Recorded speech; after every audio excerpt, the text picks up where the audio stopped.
hanging out with Kenny Tremont, a guy I first met. I still remember when I met him. It was 1995 at Syracuse. I just started working for Glenn Donnelly at Super Dirt Week up in the tower with Joe Murata, and there were guys like Kenny Tremont that I just could not wait to meet and hang out with. I knew their names, and it was so nice to have a picture and a face to go with it. Past season, 5th in points at Albany Saratoga, 2 wins there, 8th at Lebanon Valley, 1 win there. He will start 9th in one of the triple 20s tonight. His son is actually driving the 358 here today. Kenny, how you been? I haven't seen you since last year, I think, at Albany maybe.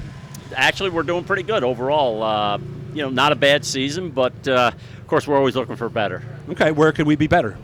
All over. Well, that's kind of tough to work on when it's all over.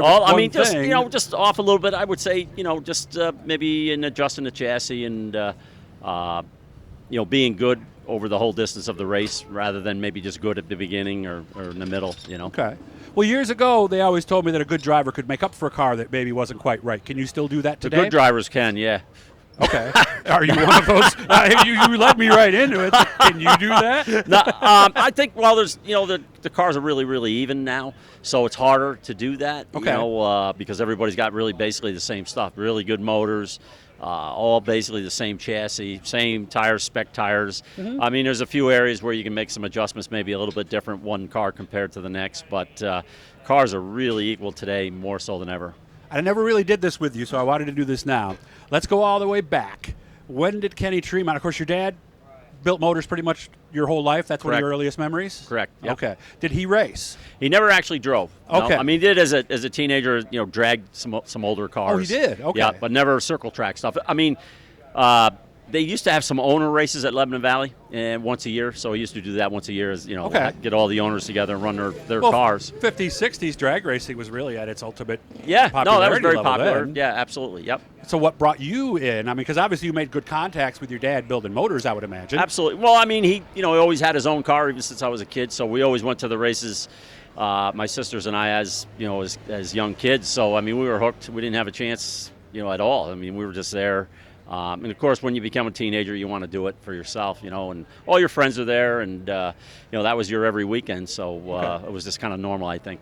Well, how old were you when you drove, and what did you drive? I first started to warm up a car when I was 15 years old. And then, just sitting in it in the pit area and just warming it up, and then shake. you just go out and crush the mud in early, okay. Yep. And they let people do that, or did they? They did. Then, okay. I mean, they were looking for people to pack the track in at that point.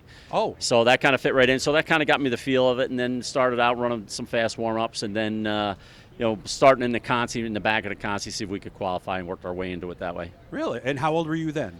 15, at that point. I thought you and had then 16 back then. It didn't matter? No, Or nobody was really. that track by track, maybe? No, I don't know that, but, nobody seemed to bother us, Okay. I mean, if we were actually running for Howard then, so he was looking for anybody and anything for race cars at any time, right? So that worked out fine. And I would say probably I was 17 when I really went at it, Okay, full so time. that's when you started to get serious, Yep. and we're in the car for the whole night, my name's on the roof, Yep, all that stuff, right? Yep, exactly. What was that first race car?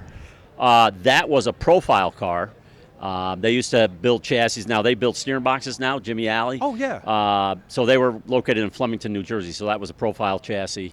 So that was the first car that we had, and then we built our own motors at that time. So okay, what were the bodies, like the old? Well, that one was a Chevette, but I mean Pintos really? and Gremlins, but it was a Chevette, the one I started. I guess with. I never knew that they used the Chevettes. Yeah, there's a few of them that. out there. Yeah. Okay, and you didn't care. You were a young kid. You were just happy to be in a race four, car, right? 4 wheels and a motor. I was good.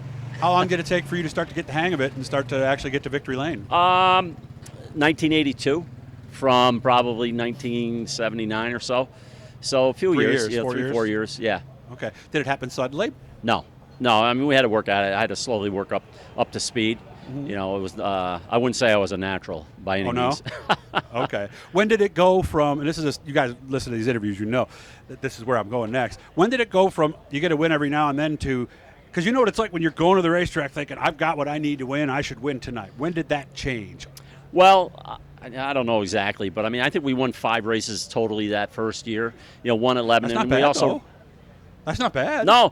So we also ran Albany, Saratoga, then Devil's Bowl, too. So we were running 3 nights a week, Friday, Saturday, and Sundays. So I would say from that point on, I mean, we were certainly trying to win. You know what I mean? I wouldn't say we could win every night, but I would say from 1982 on.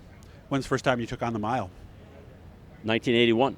Actually, you were went still there. young at that Yeah, point I mean, then. as a driver, we had gone there with my dad's cars with Chuck Ely as our driver before that. But the first time I tried to attempt to qualify was 1981. Didn't make it. My first actual year being in the big race was 1982. Of course, you were at the Valley, so it probably wasn't as much of a difference, say, as just an Albany-Saratoga regular, Well, right? I mean, it had my attention the first few laps out there. I mean, you had to hold the pedal down that straightaway a long time, so that probably took a little getting used to.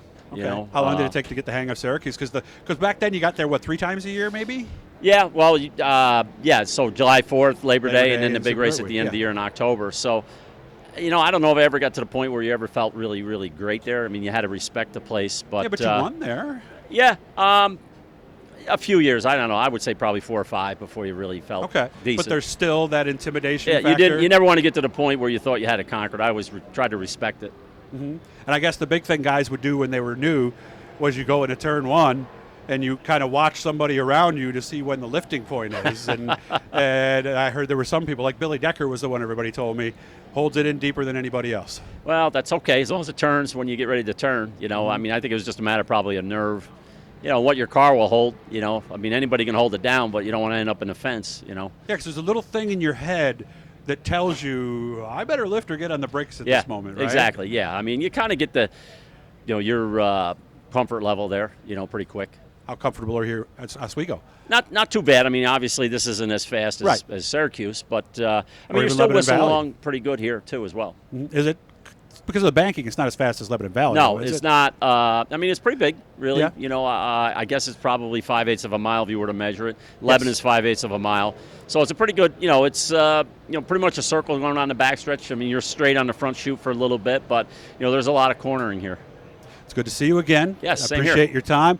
Hit the Blue E, guys. We'll be doing a lot of stuff here in the offseason. We got some new stuff we got coming up, too. We have an announcement on that coming up early next week. I wish you all the best tonight. And again, thank you so much for your time, Kenny. Anytime. Thank you.